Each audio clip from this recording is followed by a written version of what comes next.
तो जी 1974 में 25/30/1974 को हम गिरफ्तार हुए थे छात्र आंदोलन में।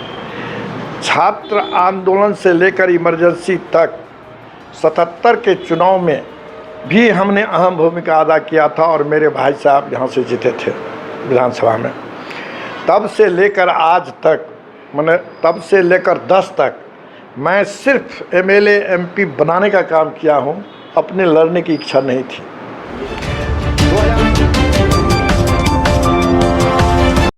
नमस्कार दोस्त, मैं संतोष कुमार और आप देख रहे हैं इंद्रप्रस्थ समाचार इंटरनेशनल। बिहार में कोरोना वायरस तेज़ी के साथ बढ़ रही है और बिहार विधानसभा चुनाव नज़दीक आते जा रहे हैं। ऐसे में यहाँ का लीडर को 2 वर्क करना पड़ रहा है। एक तो कोरोना वायरस जो बढ़ रही है तो गरीबों को मदद भी करना है और विधानसभा के जो चुनाव है उसे भी तैयारी करना है। 2 वर्क है, डबल वर्क है। इसी मुद्दे पे बात करने के लिए हमारे पास मौजूद है फुलपरास विधानसभा के भाजपा के वरिष्ठ नेता उपेंद्र कुमार यादव जी। उपेंद्र जी, आपका स्वागत है हमारे चैनल पे। तो बिहार में जिस प्रकार से कोरोना वायरस बढ़ रही है और आपका जो विधानसभा चुनाव है वो नज़दीक आते जा रहा है, 2 वर्क है आप लोगों को, बहुत कठिन घड़ी है ये, क्या कहेंगे आप? निश्चित रूप से यह कठिन घड़ी है और कोरोना का जो प्रकोप है उसमें हम लोगों को काफ़ी कठिनाई होता है घूमने फिरने में, लोगों से जनसंपर्क करने में। अभी हम लोग के पार्टी का जनसंवाद कार्यक्रम चल रहा है जिसमें 6-0 प्रधानमंत्री जी के किए गए कार्यों का विवरण है, प्लस प्रधानमंत्री का पत्रक है। उसको हमें बूथ पर हर घर पहुंचाना है। हम लोग पहुंचाने का काम द्रुत गति से कर रहे हैं, लेकिन कोरोना में तो थोड़ा बहुत दिक्कत होती है। जी, आपने बताया हम लोग काम कर रहे हैं, तो ये आप लोगों को काफ़ी वर्क दिया गया है पार्टी के तरफ से भी कि अभी कुछ समय पहले अभियान चलाया बीजेपी ने बिहार के अंदर में, जो 6 साल जो मोदी जी का जो कार्यकाल को पूरा हुई है उससे जो है उपलब्धियाँ घर घर तक पहुंचाना है। दूसरी जो दिया गया है आप लोगों को वर्ग जो कोरोना से ही संबंधित है, यानी कि आत्मनिर्भर भारत अभियान। ये एक तरह से कोरोना जैसे कि आत्मनिर्भर कैसे हिंदुस्तान खासकर बिहार के लोग कैसे बन सकता है, तो ये 2 कार्य जो है, तो इसमें आपने कहाँ कहाँ तक अपने क्षेत्र में, अपने विधानसभा क्षेत्रों में किन लोगों तक आपने पहुँच के काम किया है, ये थोड़ा बताइए। जनसंवाद कार्यक्रम के तहत ही हम लोग आत्मनिर्भर भारत की ओर भी काम अग्रसर हैं और सभी क्षेत्र में सभी बिंदुओं पर बात करते हुए आत्मनिर्भर भारत बने, भारत का निर्माण किया हुआ सामान भारत में रहे, इस मुद्दे पर भी हम लोग माननीय प्रधानमंत्री जी के कार्यक्रम को वो बहुत द्रुत गति में प्रचार कर रहे हैं। जी, आपको देखा गया है कि कोरोना में जैसे कि आज भी आपका प्रोग्राम था तो उसमें मास्क, सैनिटाइजर और साबुन वितरण करते हो, तो किन किन लोगों को आप वितरण कर रहे हैं, किस प्रकार के लोगों? आज जो बैठक थी मंडल कार्यालय घोड़िया में, उसमें मास्क, सैनिटाइजर, साबुन हम लोगों ने सभी को वितरण किया। सभी लगा के हम लोग बैठे, जनसंवाद समीक्षा बैठक थी, उसी बैठक से अभी आ रहे हैं, तो आपके साथ हूँ। जी, अब मैं मुद्दा दूसरा यहाँ पे मैं आपसे चर्चा करूँगा, दूसरे मुद्दे पे बात करूँगा, चुनाव से संबंधित है। पिछली बार 2015 में जो विधानसभा चुनाव थी बिहार के अंदर, उसमें फुलपरास विधानसभा से आपका दावेदारी सबसे प्रबल था, लेकिन एन वक्त पे वो आप कामयाब नहीं हो पाए। आप ही के पार्टी के किसी दूसरे लीडर को मिल गया, रामसुंदर यादव जी को मिल गया, लेकिन यहाँ पे भी जो है वो फिर भी वो सीट नहीं निकाल पाए और आपको भी जो है यानी कि नहीं कामयाब हो पाए। तो इस बार आपका क्या दावेदारी, और पिछली बार की थोड़ा बताइए, जो आपको टिकट नहीं मिला वो आपके ही पार्टी को आपने जिता नहीं पाए, तो इस बार कैसे क्या है, क्या इसके पे बताइए। संतोष जी, 1974 में 25/30/1974 को हम गिरफ्तार हुए थे छात्र आंदोलन में।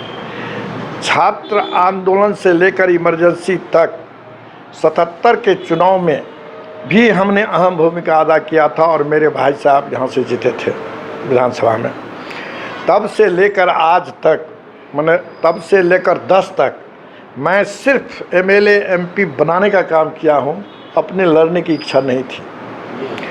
2010 में लालू जी मुझे फुलपरास से दिल्ली बुलाए और दिल्ली बुला के मुझे फुलपरास से चुनाव लड़ने के लिए कहा और मेरे दिल में उन्होंने भूख जगाया चुनाव लड़ने का और सबसे पहले 10 में मेरा टिकट काट दिया। फिर मैं लालू यादव से अलग हो गए। उसके बाद हम बीजेपी में आए और तब से लेकर आज तक बीजेपी में घर घर फुलपरास में जेब में झंडा लेकर बीजेपी का चलता था। ये वो समाजवादी धरती है फुलपरास की जहाँ बीजेपी का झंडा लोग जेब में लेके जाता था, सामने में खुलेआम बीजेपी का झंडा नहीं लेता था। जब से मैं आया हूँ आज झंडा टंगेगा, बोर्ड टंगेगा, बैनर टंगेगा तो किसी की हिम्मत नहीं है कि उसको उतार देगा। तो 2015 में मुझे बहुत उम्मीद थी, मेरा नाम भी था 1 नंबर पर, पार्टी में भी मन बन गया था कि उपेंद्र यादव को चुनाव लड़ावेंगे। अब कैसे हुआ अंतिम समय में मेरा नाम कट गया और टिकट दूसरे आदमी को मिला जिसके चलते वो चुनाव हार गया। अब इस बार तब से मैं इस बार अपना पार्टी में काम कर रहा हूँ। जो भी दायित्व मिलता है, जो भी कार्य मुझे सौंपा जाता है, मुझे उत्तरदायी पूर्वक जवाबदेही के साथ मैं उस काम को समाप्त करता हूँ। और इस बार मैं दावेदार हूँ कि मुझे पार्टी टिकट दे, चूँकि मुझे पार्टी मंगल पांडे जी अध्यक्ष थे, मुझे लाया ही गया था पार्टी में चुनाव लड़ाना है। संयोग से नए थे तो 15 में चुनाव नहीं लड़ा, पार्टी फैसला किया, पार्टी का जो फैसला था उससे मुझे मान है इस बार मुझे पार्टी ज़रूर लड़ाएगी, ये मुझे विश्वास है। आपने अभी पिछला हिस्ट्री आपने बताया कि 74 से आपने राजनीति में आए और आपने अपने भाई अर्थात देवेंद्र प्रसाद यादव पूर्व केंद्रीय मंत्री को, वो चाहे विधायक बना या सांसद 5 बार रहे, उसमें आपका अहम भूमिका रहा जिताने में। कहने का मतलब आपका यही है ना? जी, आपका अहम भूमिका रहा। एक तरह बार राम कुमार यादव चुनाव लड़ा विधानसभा का, 5 बार मैं इलेक्शन एजेंट हूँ, उनका चुनाव प्रभारी रहा हूँ। 6 बार देवेंद्र प्रसाद यादव को टिकट मिला, लोकसभा में चुनाव लड़े, 5 बार जीते। पूरे लोकसभा का चुनाव का संचालन मैं ही करता था और 5 बार वो जीते। 21-22 साल एमपी रहे, 2 बार रामकुमार यादव चुनाव जीता।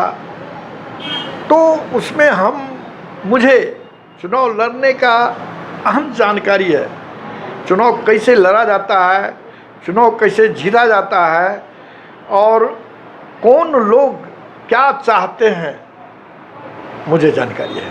तो पिछली बार जो आपका सीट गमा यहाँ पे फुलपरास विधानसभा में, अगर आपको मिलता तो आपको क्या ये निश्चित है कि आप जीत जाते? मुझे टिकट मिलता तो मैं बहुत ज़्यादा बहुमतों से जीतता, लेकिन मैं तो फुलपरास में अगले बार था नहीं। मैं तो राजनगर में मुझे चुनाव कैंपेनिंग में भेज दिया गया था पार्टी की ओर से, तो मैं राजनगर में चुनाव देखता था और राजनगर चुनाव जीता। अगर आपको राजनगर न भेज करके यहाँ पे अगर आपको जिम्मेदारी, फुलपरास चुनाव जिता देता निश्चित। इस बार क्या है दावेदारी आपका? इस बार मैं चुनाव स्वयं लड़ना चाहता हूँ, मैं स्वयं लड़ना चाहता हूँ। मुझे टिकट दे, मैं चुनाव जीत के दूंगा बीजेपी को, भगवा लहरा के फुलपरास में दूंगा। इस समाजवादी धरती पर भगवा लहराने का ही मेरा सपना है।